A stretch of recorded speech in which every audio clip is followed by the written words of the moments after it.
কাৰ্বি আংলঙৰ লাংহিনত কাৰ্বি আংলং স্বায়ত্ত শাসিত পৰিষদৰ কাৰ্যবাহী সদস্য বিলিমোহন খাকলাৰীৰ পুত্ৰলিকা দাহ। কাৰ্বি আংলং জিলাৰ লাংহিন বজাৰৰ মাজমজিয়াত আজি লাংহিনৰ শ শ ৰাইজে কাৰ্বি আংলং স্বায়ত্ত পৰিষদৰ লাংহিনৰ নিৰ্বাচিত প্ৰতিনিধি বিলিমোহন খাকলাৰীৰ পুত্ৰলিকা দাহ কৰি প্ৰতিবাদ সাব্যস্ত কৰে। উল্লেখযোগ্য যে লাংহিন নগৰ পৌৰসভাৰ তদৰ্থ সমিতিৰ নতুন অধ্যক্ষ হিচাপে আথেলিয়ান মুছাহাৰীক নিৰ্বাচিত কৰাৰ বাবে লাংহিনৰ ৰাইজে পৰিষদৰ সদস্য বিলিমোহন খাকলাৰীৰ বিৰুদ্ধে ক্ষোভ উজাৰি তেওঁৰ পুত্ৰলিকা দাহ কৰে। লাংহিন নগৰ পৌৰসভাৰ প্ৰাক্তন অধ্যক্ষ কমল ব্ৰহ্মক পুনৰ অধ্যক্ষ পদত নিযুক্তি কৰিব লাগে বুলি দাবী কৰে প্ৰতিবাদী ৰাইজে। হাতে হাতে প্লেকাৰ্ড লৈ বিলিমোহন খাকলাৰী গৌবেগ ধ্বনিৰে উত্তল প্ৰতিবাদ সাব্যস্ত কৰে স্থানীয় ৰাইজে।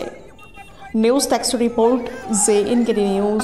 বিলিমোহন ডাঙৰীয়া দেৱে তেওঁ যদি এথিলেন বাগলাৰী তেতে মানে কি আছে আপোনাৰ মণিপুৰ লেমছত তেখেতে এজন সেক্ৰেটাৰী হিচাপে আছে আৰু এথিলেন বাগলাৰী চেয়াৰমেন বৰ্তমান টাউন মিউনিচিপল বৰ্ডৰ যিটো চেয়াৰমেন আপুনি তেখেতে বনাইছে সেইটো অলৰেডি মানে মণিপুৰ লেমছৰ সেক্ৰেটাৰী হয় তেখেতে আৰু BDCৰো সেক্ৰেটাৰী হয় আৰু এতিয়া হ'বলৈ গৈ আছে টাউন মিউনিচিপেলৰ চেয়াৰমেন।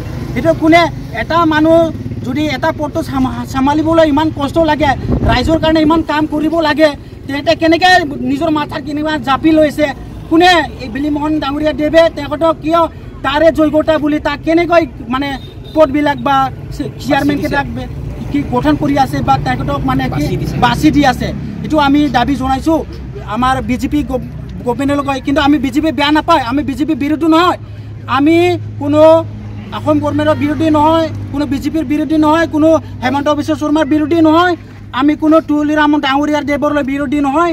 এটা বিৰোধী মাত্ৰ এই আমাৰ EM যোনটো নেকি আমাৰ বিলিমোহন খাকলাৰী দেৱ তেখেতে মানে কিনে হিটলাৰ নিজা শাসন কৰিবলৈ বিচাৰি আছে। যদি সি যদি নিজকে যদি ৰাইজে ৰজা কৰাৰ পাছত যদি সি নিজকে যদি ৰজা বুলি ভাবিছে লংকাত গৈ কিনে সি যদি ৰাৱণ হ'বলৈ বিচাৰিছে তেনেহ'লে কোনে ইয়াৰ আমি কোনেও মানি ল'ব নোৱাৰে, কেতিয়াও নোৱাৰে, ৰাইজবিলাকে মানি হয় হয়। আজি EMে নিজৰ ইচ্ছাকৃত তেখেতে যাক দিছে তেখেতে নিজৰ ইচ্ছাকৃত দিছে। আমাৰ লাংহিনবাসী ৰাইজে কোনেও গম নাপায় যে অমুকক চেয়াৰমেন দিব, অমুকক মেম্বাৰ দিব, অমুকক ভাইচ চেয়াৰমেন দিব বুলি আমাৰ লাংহিনবাসী ৰাইজে কোনেও গম নাপায়।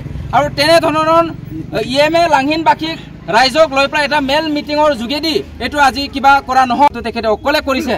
সেইকাৰণে আমি ৰাইজে নিন্দা কৰিছোঁ তেখেতে অকলে কেনেকৈ এইখিনি কামটো কৰিব পাৰে। য'ত ৰাইজ আছে ৰাইজৰ মতামত লৈ এইখিনি কামটো কৰিব লাগিছিলে। আমি বিলিমোহন খাকলাৰী EMক আমি নিন্দা কৰিছোঁ। তেখেতে গভৰ্ণমেণ্ট হৈ বুলি নিজৰ অকলে হিটলাৰ শাসন নিচিনা তেখেতে কৰিলে নহ'ব। আমাৰ ৰাইজে আছে, ৰাইজে ৰজা কৰে যেতিয়া ৰাইজৰ কথা শুনাটো তেখেতে উচিত। সেইকাৰণে আমি লাংহিনবাসী ৰাইজে এতিয়াও অনুৰোধ কৰিছোঁ যিখিনি এতিয়া মেম্বাৰ আছে সেই মেম্বাৰসকলক ভঙাই পেলাই যাতে নতুন মেম্বাৰ এটা আমি পুৰণাৰ মেম্বাৰটোৱে আমি বিচাৰিছোঁ। নতুন মেম্বাৰ মানে আমি পুৰণা মেম্বাৰটোকে তেখেতসকলক আমি ৰখাটো আমি সকলো ৰাইজে বিচাৰিছোঁ।